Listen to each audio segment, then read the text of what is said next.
Empiezo por la esquina. Tenemos a Javier Martínez, director de Originals de YouFirst. YouFirst Gersh, que os ha adquirido hace poco, es una de las agencias de representación deportiva y de talento artístico más grandes del mundo, más influyentes en Hollywood y con muchísimos de los grandes atletas del mundo ahora mismo. Javier, que es el director de Originals, con su vertical lleva años haciendo un contenido muy potente para las plataformas, para los canales, para Amazon, Netflix, documentales como el de Alexia Putellas, el de Se Acabó, Héroes, y está en preproducción de una película de ficción, el primer proyecto de ficción. De hecho, con el de Alexia ganasteis el Emmy Internacional. Casi ganó. El micro. El micro.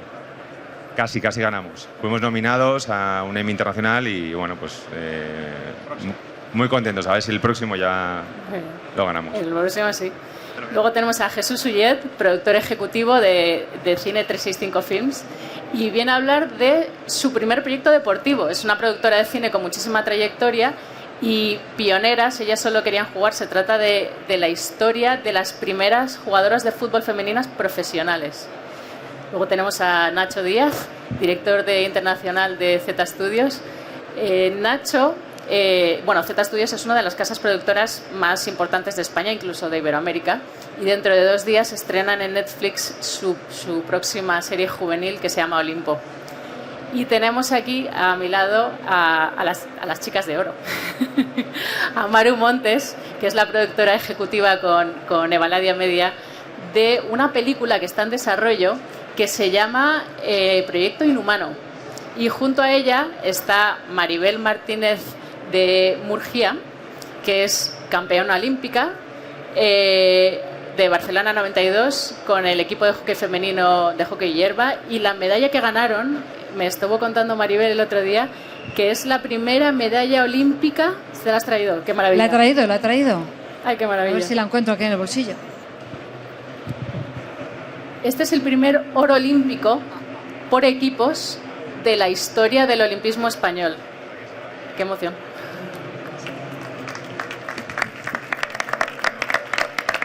No sé si la gente ha tenido alguna vez un oro olímpico en sus manos, pero yo estaré encantada de compartirlo, ¿eh? Yo luego me quiero hacer una foto contigo. Yara, compártela con la gente. Sobre todo no os vayáis huyendo con ella, ¿eh? Que solo tengo una. Pues Maribel... Yo he entrenado para salir corriendo y ir a buscar. Claro. Maru es la productora ejecutiva de Plan Inhumano, y Maribel y el equipo al completo, ¿no?, de hockey cuentan ese periplo, esa campaña de años que fue llegar al oro olímpico. Y es muy interesante porque tanto Jesús como Nacho se introducen por primera vez en el mundo deportivo teniendo una gran trayectoria audiovisual, pero Maru y Maribel se introducen en el mundo audiovisual viniendo del deporte. Y bueno, tenemos a Javier que también tiene otra parte. Si queréis, arrancamos con qué os atrajo a cada uno de cada historia que estáis contando. Javier, nosotros llevamos en orden. Bueno, nuestra compañía trabaja principalmente con talento deportivo en todo el mundo, en muchas verticales del deporte, tanto fútbol, baloncesto, pádel, etcétera. Y es nuestro propio ADN el que nos impulsa a contar sus historias y a impulsarlas. Historias de superación, historias de valores, historias de crecimiento personal y que inspiran a la sociedad. Y en este caso, por poneros el ejemplo de Alexia justo ganó el Balón de Oro, venía de ser un referente, un role model para la sociedad y para el deporte femenino, y justo cuando ganó y hizo historia, fue la primera española en hacer historia en ese sentido, pensamos que era el momento, construimos la historia y pensábamos que era un momento además de revolución del fútbol femenino. Hay que tener en cuenta que el fútbol femenino en España se profesionaliza en 2022, un año después de que Alexia ganara el Balón de Oro, para que entendamos el contexto en el que vivía el fútbol femenino. Y bueno, pues ahí nos pareció una historia que era única, que no iba a suceder más, en un momento en el que el fútbol femenino estaba creciendo, con grandes plataformas como DAZN comprando la Champions League, con patrocinadores, con sponsors, realmente apostando. Y era un momento muy único. Pues en marzo de 2022 llenaron el Camp Nou, fue lleno histórico, más que el masculino, en cuartos de final de la Champions League, y es algo que no se va a repetir, y eso lo pudimos contar, lo pudimos vivir y contar a todo el mundo, ¿no? Y bueno, pues esto lo llevó a Prime Video, a otras plataformas, Sky, etcétera, etcétera, y estamos muy orgullosos de poder contar historias que realmente trascienden a la sociedad y que son relevantes. Bueno, pues nosotros en nuestro caso seguimos la estela de Javier. Quisimos contar la historia del origen de la selección femenina de fútbol español, que sorprendentemente ya jugaban en los años 70, pero jugaban de forma clandestina. Y la historia nace porque España gana el Mundial, y lo que queríamos contar con esta película, que es ficción, inspirada en hechos reales, es que la gente, el público, entendiera de dónde vienen las campeonas actuales. Es decir, que no han sido campeonas porque sí, sino que hay unas pioneras que antes han intentado jugar a fútbol, se lo han puesto todo en contra y les ha costado muchísimo jugar a fútbol. Es decir, vivíamos una época de transición hacia la democracia, aún estábamos con una dictadura, un modelo vital muy conservador, unas familias que no quieren que las niñas jugasen a fútbol, la homosexualidad está obviamente muy mal vista en el deporte.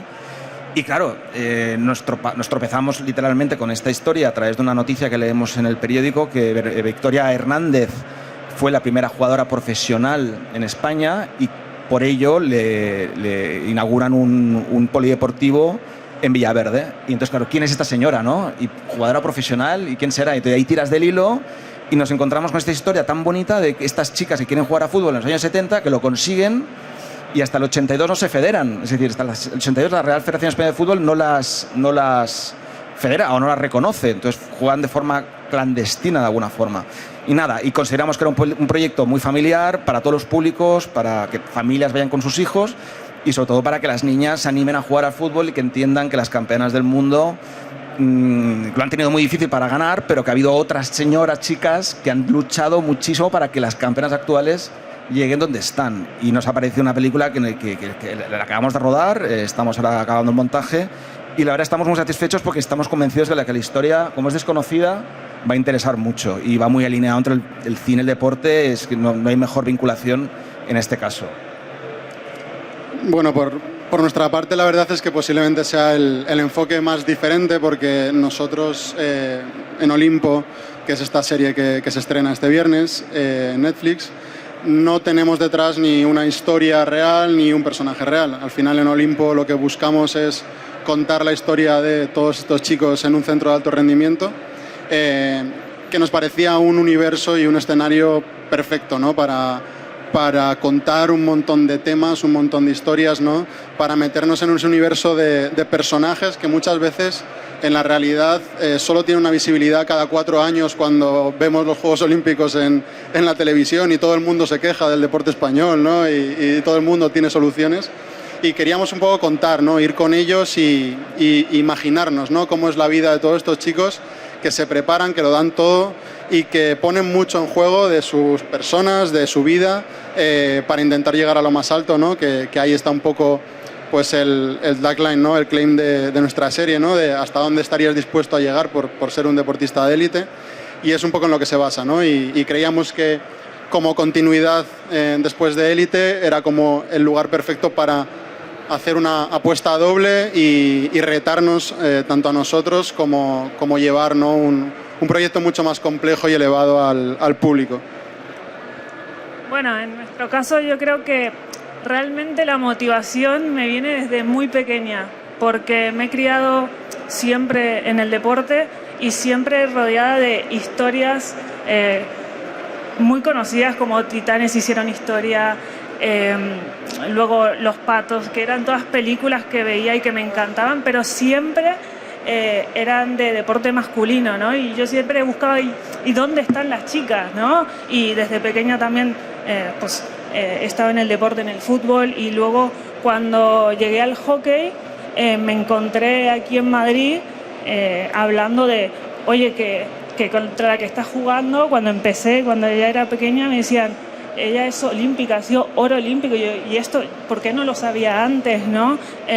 Hay muchas jugadoras de Barcelona 92 que siguen vinculadas al hockey, y yo he tenido la suerte de compartir por trabajo o como entrenadora rival, y creíamos que era una historia que que no solo el hecho de conseguir el oro, sino cómo lo consiguieron, podía ser una película muy inspiradora para las nuevas generaciones y no solo para deportistas, hablo para todo el mundo, ¿no? Bueno, yo lo primero es agradecerle a Maru y a Vicky, las dos personas que han puesto atención en nosotras para contar esta historia.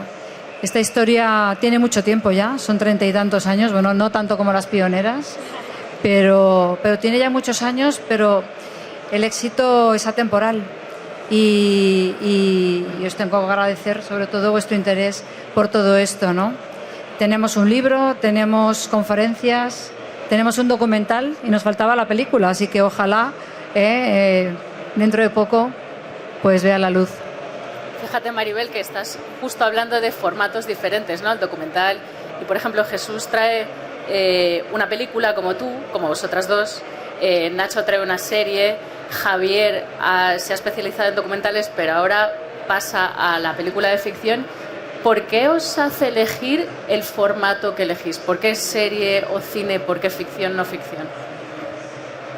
Bueno, yo creo que cada contenido tiene su propia narrativa y es un tema de ver qué es lo que te pide la historia y qué distribución quieres llevar a cabo con ella. En nuestro caso, es verdad que hemos comenzado con el género documental, serie documental, película documental, y hemos encontrado en este caso una historia que pedía llevarla al cine y hacerla, pues bueno, de una manera un poco más elevada, con una narrativa más cinematográfica. Entonces yo creo que depende un poco de la historia, es todo muy casuístico y bueno, luego también tu propio expertise, ¿no? En nuestro caso vamos dando pasitos en el terreno de la ficción porque pensamos que es una narrativa que también nos ayuda a acercar a otras audiencias y a que las historias tengan más alcance y bueno, sí. Pues en nuestro caso estaba claro que es una historia real que ha sucedido. Lo que sucede es que Pioneras está inspirada en hechos reales, no está basada en hechos reales. Y esto es importante matizarlo porque si tú cuentas realmente o literalmente cómo ha sucedido, la historia pierde interés. O sea, es que es necesario que cuando tomas la decisión de hacer un largometraje adereces un poco el guión para que la historia tenga un sentido, tenga un ritmo, se pueda contar mejor. Y ahí tuvimos algún que otro, no problema, pero sí que nos costó con las pioneras que siguen vivas y que las conocemos y que son unas chicas estupendas. No entendían muy bien que cronológicamente cambiásemos algún momento, que algún hecho que sucediese lo reenfocáramos. O sea, que lo que se cuenta es real, todo real, pero está un poco manipulado en el buen sentido de la palabra, sobre todo pensando en el espectador, porque lo que queremos es que la gente vea la película, que tenga el mayor alcance, que el mensaje se transmita, y la única forma que tienes es hacer una película para todos los públicos de la forma más amable, entretenida, con buen ritmo y sobre todo que funcione. Y de ahí un poco por esto decidimos nosotros hacer un largometraje y por esto decidimos vamos a estrenar en salas, en plataformas, un poco como el proceso habitual de cualquier contenido visual. Pero sí, tuvimos el dilema de cómo enfocar y cómo contar la historia para que llegue lo más lejos posible en público, me refiero. Sí, yo creo que, como ha dicho Javier, al final cada historia es un mundo. Hay que diferenciar o sea, no solamente porque el contenido sea interesante o tenga un interés, puede valer para cualquier tipo de formato. Y hay grandísimas historias documentales que sería imposible trasladar a una película o a una serie de ficción, porque en cuanto ya te metes ahí, te metes en códigos de ficción. Y en los códigos de ficción ya el personaje, ya el espectador lo hace suyo y entra por otro código de lectura totalmente diferente. Y ahí necesitarás pues unos personajes donde tú puedas empatizar con ellos, que tengan grises, te necesitarás unos conflictos, unas motivaciones muchísimo más complejas, unos objetivos muchísimo más de largo alcance, ¿no? En nuestro caso con Olimpo pues nos metimos totalmente en ficción porque primero buscábamos alcanzar un público más joven y había ciertas capas de contenido que teníamos que meter donde obviamente teníamos que jugar con licencias y con muchísima amplitud para poder trabajar. Y luego pues el escenario del deporte nos daba un punto más de apertura mainstream a llegar a un público más adulto, ¿no? Pero bueno, yo creo que es un poquito leer, ¿no? Qué elementos tiene tu proyecto y ahí sabrás un poquito dónde localizarlo. Sí, yo creo que Plan Inhumano es un poco muy semejante a Pioneras, ¿no? Es una historia real y creo que, o por lo menos nuestra sensación en Evalaide es que contar esa historia como desde dentro genera una conexión emocional muy grande. Entiendo que también los documentales lo hacen, pero ya está, pero a mí me faltaba como algo más y contar la historia y sentirte que estás dentro de esa historia y un largometraje creo que puede cumplirlo, ¿no? Entonces, por eso nosotros decidimos que sea una película basada en hechos reales. Bueno, yo aquí no soy experta, yo soy deportista, o sea, ni idea de los... Pero yo estoy encantada que hagan la película y que haya películas de mujeres en el cine, eso a mí me parece fantástico. Que sea de ficción, que sea un biopic, que sea... me es igual, la verdad. Lo importante es que sea contada. Es muy interesante porque me da la sensación de que quizás Z, al ser una historia de ficción sin estar relacionada con un hecho real o personajes reales, tiene más libertad artística. Y sin embargo, vosotros, tanto en documental como en ficción, a lo mejor tú nos corriges, os habéis encontrado con desafíos creativos y éticos de lidiar con los atletas reales, porque al final estáis contando probablemente el momento más importante de sus vidas. Bueno, así es, o sea, vuelvo a tomar yo la palabra, pero es que en nuestro caso, que estamos ahora, bueno, pues empezando con el proyecto, efectivamente nos ha pasado un poco lo que comentaba el compañero, ¿no? Pues que dependiendo de cómo hay ciertas cosas que, bueno, no sé si son tan fáciles de contar porque pertenecen al ámbito más personal, más individual. Y esto, pues estamos ahora en la gestión de eso, ¿no? A ver cómo lo podemos manejar para que no sea molesto para nadie. Claro. Sí, esto también nos pasó, es lo que os comentaba antes, es hablar con las pioneras y explicarles que no se va a contar todo exactamente como ha sucedido, porque si no hubiésemos hecho un documental. Claro. O sea, al decidir hacer una película en lugar de documental, y ha habido una negociación importante en el sentido de que hemos consensuado ciertos puntos de vista. Pero es verdad que es imposible entretener y contar, para esto haces un documental. Me explico, es que si haces ficción basada en hechos reales, necesitas tomarte ciertas licencias y necesitas que las personas que son aludidas al respecto, sobre todo en temas de sexualidad o en temas familiares, estén cómodas, y no siempre están cómodas, y ahí está esa negociación, ese punto intermedio que es parte de producir un contenido, un poco esa... Y yo a lo mejor, introduciendo a lo mejor un punto algo polémico, ¿no? Pero lo estábamos comentando ahí detrás, y pasa siempre, no solamente esta industria, pasa con cualquier industria con la que intentas hacer un biopic, con la que intentas hacer un basado en hechos reales. Hay un escenario previo en el que hay que establecer una colaboración, y esa colaboración va desde, en este caso, deportistas, managers, cualquier player dentro de la industria, hasta instituciones, federaciones y empresas de las que tú dependes para poder tener un contenido realmente atractivo, porque te van a dar material, vas a tener que trabajar con ellos en la investigación. Y sí que es verdad que a veces pues, encontramos, ¿no? Ciertas barreras, ¿no? A la hora de conseguir traducir los códigos audiovisuales al lenguaje, en este caso del deporte, para que se entiendan, ¿no? Cómo se trabaja, ¿no? En un proyecto y cómo es el escenario de colaboración que hace posible que un proyecto se pueda levantar, ¿no? Sí, luego al final del día todos están muy contentos y todos presumen de qué bien, qué contenido más chulo, qué distribución, pero hay un peaje importante y hay mucha pedagogía detrás, y hay que seducir y hay que convencer y hay que hablar, y bueno, pues es complicado a veces cuando sobre todo hay instituciones, federaciones, clubes, etcétera, y también el propio talento, que al final son personas que no se dedican a este ámbito, y hay que, pues bueno, ayudarles a que entiendan que los códigos a veces son otros, que hay que tener ciertas licencias creativas y bueno, siempre y cuando preservando la esencia y la veracidad de la historia, ¿no? Pero sí, entonces ahí antes que compartíamos, ¿no? esta reflexión de que, bueno, animamos a los players del ecosistema del deporte a que sean, digamos, un poquito más flexibles y que se animen un poco a trabajar de una manera más colaborativa, digamos. Pues tenemos el acceso a los players, a los atletas, a los expertos. Una vez conseguido ya tener un proyecto, tener una estructura narrativa para el formato que queréis contar, viene la parte complicadísima, que es la parte de la financiación, ¿no? Que van a profundizar mucho más en un panel, creo que es el siguiente o el otro hoy, pero simplemente tocar, me parece muy interesante cómo conseguís o las dificultades que es, aunque nos digan billones de dólares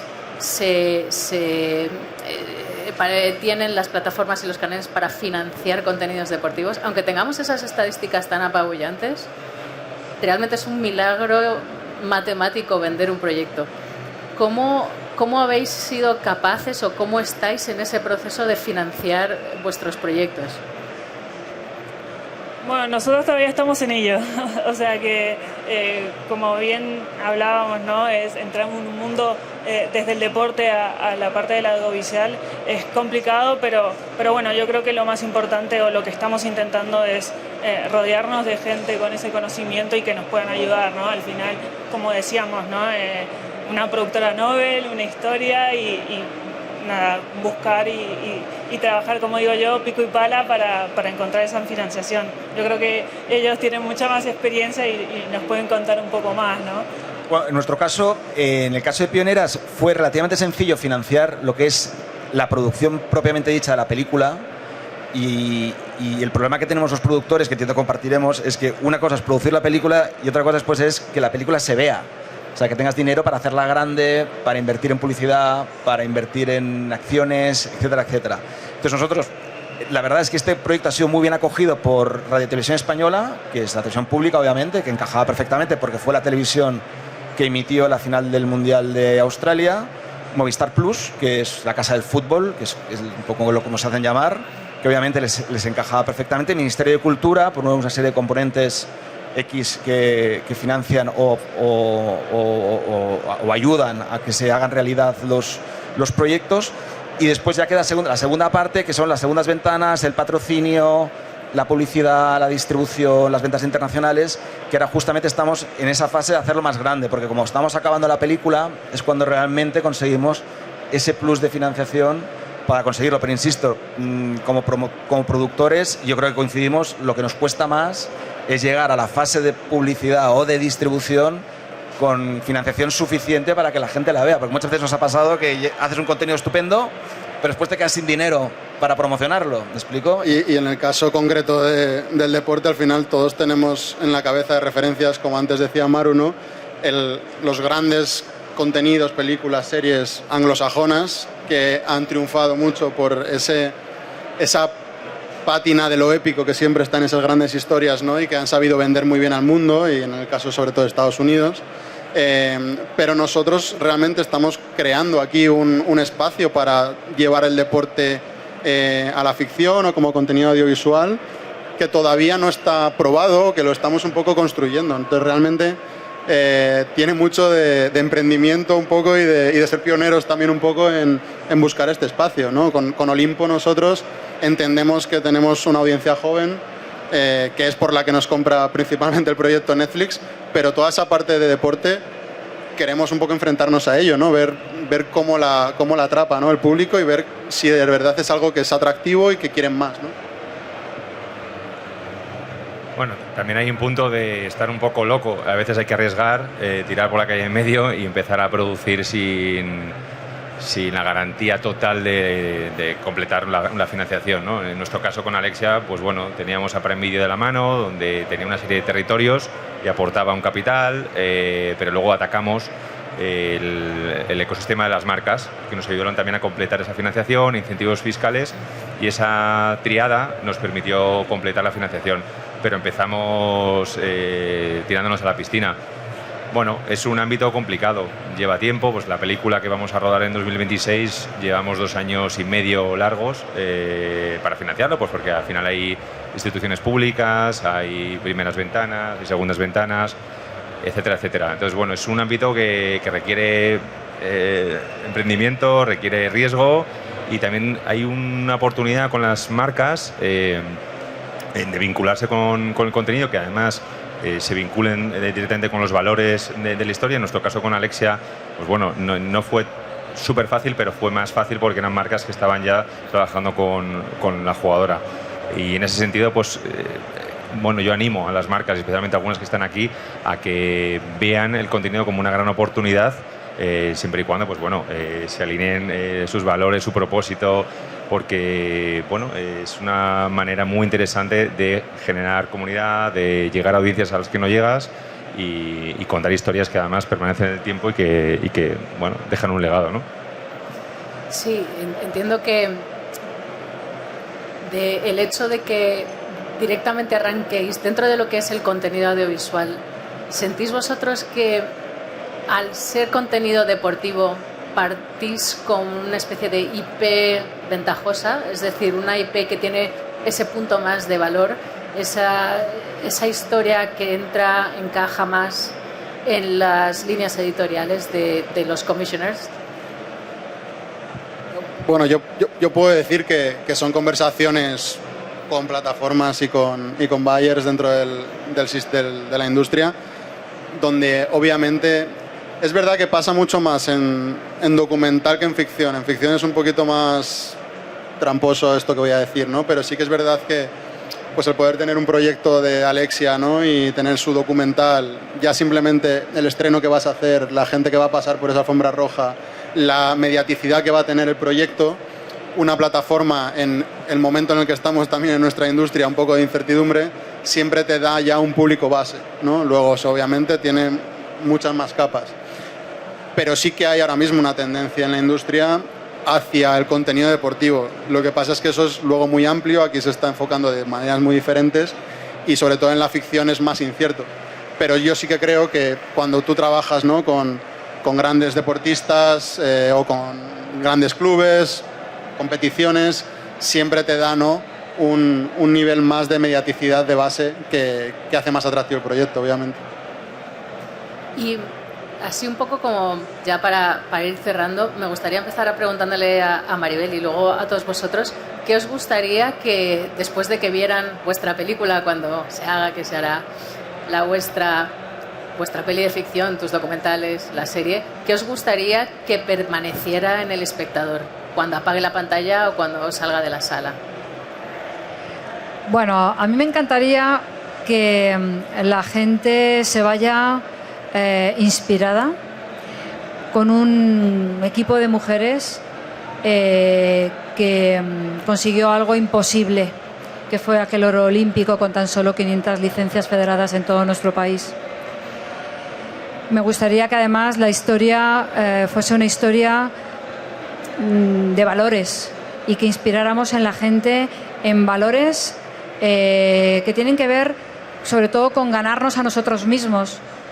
Cómo fuimos capaces de ganar autoconfianza, cómo fuimos capaces de ganar liderazgo, cómo fuimos capaces de ganar competitividad en todos aquellos 6 años que fue el proyecto.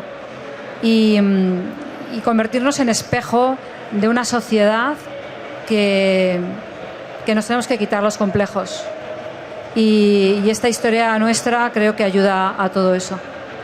En tu caso, además, que fueron 6 años que pasasteis de ser un equipo no profesional a unos campeones olímpicos. Exacto, claro, nuestra realidad de origen fue frente a grandes potencias del hockey total, femenino. O sea, equipos como Holanda, como Gran Bretaña, como Alemania, como Australia, Argentina, estaban en unas 125.000 licencias federadas de hockey, hierba femenino en aquellas épocas. Nosotras contábamos con 500 mujeres solamente. Oh. Estábamos muy lejos de la élite mundial, estábamos en un puesto aproximado de una 15ª, éramos en el ranking mundial en aquel momento, y esto era muy lejos de la élite. O sea, nosotros perdíamos los partidos en aquella época contra estos equipos de 8-0, 10-0, 12-0, y en esos 6 años fuimos capaces de aprender a ser equipo, a construirnos como un equipo que plantara cara a cualquier equipo que estaba en el mundo con un ranking diferente al nuestro y con muchas más opciones. Fuimos valientes y arriesgadas. Tuvimos un entrenador extraordinario que nos ayudó a conseguir todo esto y creo que yo que lo he vivido en primera persona, claro, la idea es que cuántos equipos hay, no solo deportivos, sino también en el mundo de la empresa y en el mundo de las organizaciones, a los que les podemos inspirar con nuestra historia, porque si nosotras, chicas normales y corrientes, fuimos capaces de hacer algo tan extraordinario, pues creo que la gente también puede hacer algo del estilo, ¿no? Si se lo propone. Bueno, después de esto que voy a decir, ¿no? Sí que es verdad que es una historia que cada vez que hablan de ella a mí me emociona. A mí me gustaría que la gente no se quede solo con el brillo de un oro olímpico, que lo sé, que es muy bonito, y os veía las caras mientras que lo cogíais, las fotos, y que es muy bonito, pero creo que lo que hay detrás es lo que realmente tiene que tener el foco, esa iluminación de el esfuerzo, el sacrificio, todo lo que han dejado para poder estar en esa final. Luego ya nunca se sabe si viene el oro o no, pero ese trabajo en equipo, para mí lo más importante, y lo que queremos reflejar es que el protagonista principal de la película es el equipo. Y me gustaría pues que esta historia ilumine a deportistas, no solo mujeres, pero también que ilumine a la gente y que pueda aplicarlo en su vida, ¿no? En la parte laboral, incluso en la parte personal, y que se vayan con ese empoderamiento de wow, ¿no? Yo también puedo trabajar y conseguir algo así, ¿no? Por nuestra parte, la verdad es que sobre todo lo que nos encantaría es que a través del deporte, pero de una manera diferente a la que podemos estar acostumbrados con el deporte, disfrutéis, os lo paséis muy bien durante las 8 horas más o menos que dura la primera temporada de Olimpo, que de manera muy orgánica y muy fluida entréis en temas y momentos que os van a ser muy familiares porque están en todos los titulares del mundo del deporte, desde competitividad tóxica a la diversidad en el mundo del deporte, son temas que están ahí, pero sobre todo con el deporte como motor creativo, llevando a personajes que esperemos que os encanten, y que de esa manera un poco podéis disfrutar con el deporte de una manera diferente, ¿no? Pero sobre todo que la veáis entera, para que nos confirme segunda temporada y podamos hacerlo más grande todavía. Y por el algoritmo Netflix. Exactamente. Y darle a me encanta, todos, a me encanta y toda la temporada. Bueno, nosotros seré breve. Primero que se vea, el objetivo es que se vea la peli, de verdad, en primer lugar. En segundo lugar, que consigamos emocionar a la audiencia como nos emocionamos yo y nuestro socio Kiko Martínez, que está junto en este proyecto con nosotros. En esta historia que es tan desconocida, de verdad, que conseguir emocionarle. Y la tercera, que parecerá una tontería, pero aún hoy en día, y lo sé por mi hija, hay niñas que les da cierta vergüenza jugar a fútbol en el patio del cole. Entonces lo que pretendemos es equiparar el fútbol masculino con el femenino y que no haya ningún tipo de frontera. Es decir, que que una chica juegue fútbol no pasa absolutamente nada. Que aunque sea mentira, aún hay prejuicios. Aunque estemos en el año 2025... aún hay ciertos prejuicios de que el fútbol es un deporte de hombres, y es verdad que las mujeres han ganado el Mundial, pero queremos, explicando esta historia, demostrar que lo que han luchado las pioneras lo pueden hacer las chicas de hoy en día. Bueno, yo suscribo todo lo que han dicho mis compañeros. Es verdad que visibilizar, en nuestro caso, por ejemplo, el deporte femenino, el fútbol femenino, es algo que nos importa mucho. Contar historias que son relevantes socialmente y que tienen un impacto real en la sociedad. Bueno, mi hija, por ejemplo, después de las chapas que le doy, tiene 5 años, la pobre, y le enseño fotos de Alexia, de jugadoras, y en el Camp Nou y demás, claro, me pide la equipación de Haaland, quiere jugar al fútbol, ya la ha apuntado. Bueno, pues todo esto te indica que tener estos referentes y estas historias que se cuentan, ¿no? y que se distribuyen en grandes plataformas, pues al final tiene sentido, ¿no? Porque si no, bueno, pues todavía ocurre lo que decía Jesús, ¿no? Que falta visibilidad, hay mucho prejuicio, las niñas no quieren a lo mejor jugar al fútbol porque sienten que no es un deporte para ellas, y en este sentido pues nosotros lo que queremos hacer es contar historias que realmente impacten, que te hagan reflexionar, que te hagan pensar, que visibilicen y que nos hagan una sociedad un poquito mejor. Bueno, y también ganar dinero, yo creo que aquí todos buscamos eso, ¿eh? Que lo vean todos. Lo hacemos de manera altruista todo. Total, es una industria, al fin y al cabo. Pero son dos industrias, la audiovisual y la deportista, que juntas se potencian a unos niveles que cada una por separado no llegan a tanto. Así que enhorabuena por vuestros proyectos y que salgan todos fenomenal. Muchísimas gracias a todos los panelistas y no sé si tenemos algún momento de Q&A o ya hemos acabado. ¿Alguien quiere hacer alguna pregunta? ¿No? Bueno, si no estamos aquí detrás y ahora nos preguntáis. Muy bien, pues muchísimas gracias a todos y sobre todo a nuestros panelistas por venir. Gracias a vosotros. Muchas gracias.